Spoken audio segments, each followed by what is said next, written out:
All right. Wednesday is the Polymer Symposium. Yay! Yay! We're not going to be here because we have class. That's our time. That's right. At 1:15 to 2:15 down in Buckingham's, there will be a sumo robot competition. You guys should all come watch us fail. Yes, if you'd like to come watch it, that'd be a good place. I love watching failure. Will the students then sumo after that? Or? That'd be kind of cool. All of the losing students have to sumo each other, not the robots themselves. Or the losing students sumo. And then Friday, Randy and I will be at a conference, so no class Friday either. What they should do is take a bobcat and use that. We're getting pretty close down to the end there. All right. Today we're going to talk about two-dimensional arrays in C#. There is kind of a strange way that C# handles two-dimensional arrays. That's true. There is 4 different ways to do it, but I will just teach you one way, and then you can figure out the others on your own. That's exactly how you do that. Yes. Yeah. All right. So this particular example here is done in a console. Yeah, sorry, I was lazy too. But you can see here, I've got a comma here indicating that I've got a two-dimensional array. Okay? And so this particular array, the first dimension is bounded by these curly braces. And then you can see that I've got 3 elements in that first array. Inside of each of those dimensions, I have another 4 elements. So this is a 3x4 two-dimensional array. So does it have to be the same size? No, they can be different sizes. In fact, that's an important piece of it. Later, hold that thought for just 1 second, Kyle.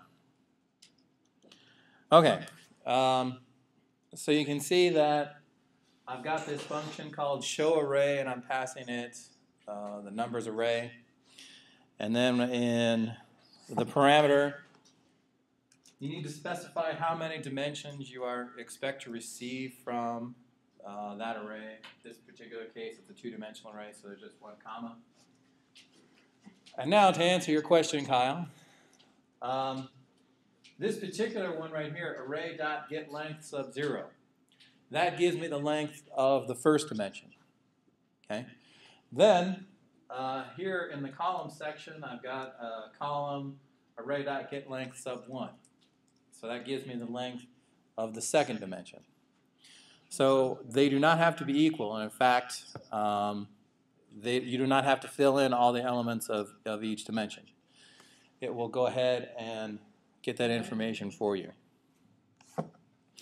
So in this particular case, I'm writing out array row sub column, and then for the array summing up, it's the same thing, going through each one of the rows and the columns, adding them up into an accumulator of total, and then printing out that accumulator.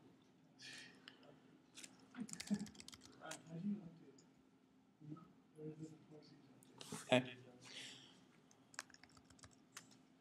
So there isn't a whole lot to this program. It's just to demonstrate to you how two-dimensional arrays work. Okay. Any questions over two-dimensional arrays? The first length is how many sub-arrays there are in it? That's right. Yeah, so the first dimension, second dimension. Yep, so how many sub-arrays there are in there. That's a good way to think of it. Can you have different size sub-arrays? Yes, you can. How would you get the different sizes of those? Same way. You would just do get length. So 0 would be the whole array, and then 1 would be the first one, 2 would be the second one? Yeah. All right.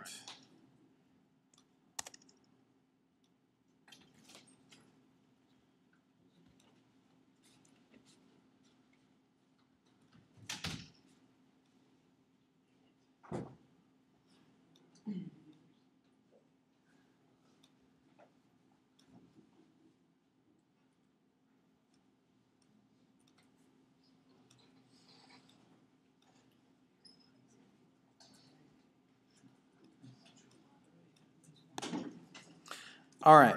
This particular exercise is nice summing up of C#. What you're going to do is this is a bill calculator for a waiter. So you can input like a table number and then the waiter's name. And then you click on this combo box, bring up a variety of items that you can select, for instance, juice. Notice that each time each one of these changes, the subtotal, the tax, and the total is calculated.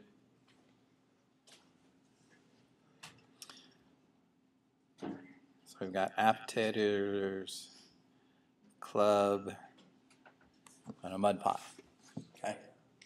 So you select each one of these items, and then it sums up the subtotal, tax, and the total. You click on the clear bill button, and it zeroes out these items here. Okay. Why doesn't it reset everything else? If I was a good programmer, that's what would have happened. Obviously, I left that little piece of it off. $30 for one person. You're right, I did leave out water. And juice costs more than soda, and that almost never happens. Really? I'm pretty sure it's the opposite. But you guys would know. Anyway, if you check out Moodle,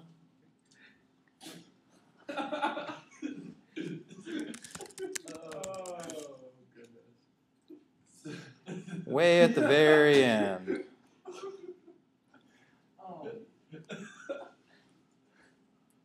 there's that restaurant menu.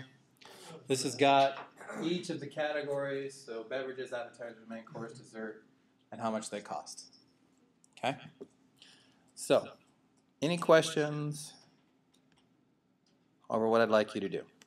Is that interface there pre-made, or we have to make that? Oh yeah, you got to make this. And we can't do this in Visual Basic. Yeah. Come on. C#. So like, You know just we do this in paid Visual for it. Basic. I know that. That's just Just a lot of if statements. Now, a lazy programmer would set up a multi-dimensional array with either the items and then their prices, or item price, and then each one represents its own individual piece. And then you could just, when you're loading, when you create like a load category function. And all you do is you just pass in the name of the array and then go through that first dimension and then load up these combo boxes using that two-dimensional array. Okay? So,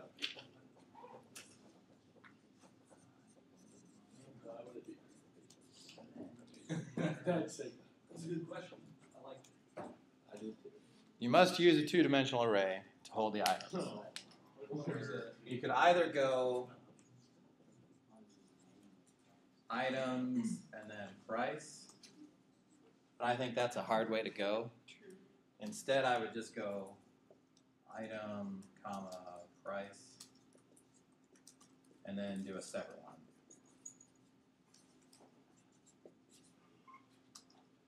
So that way, when you know what the user selects, you can just get that second second dimension of that array and get the price.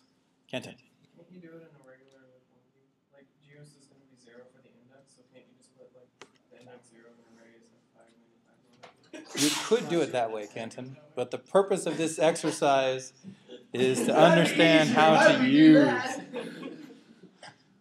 two-dimensional arrays.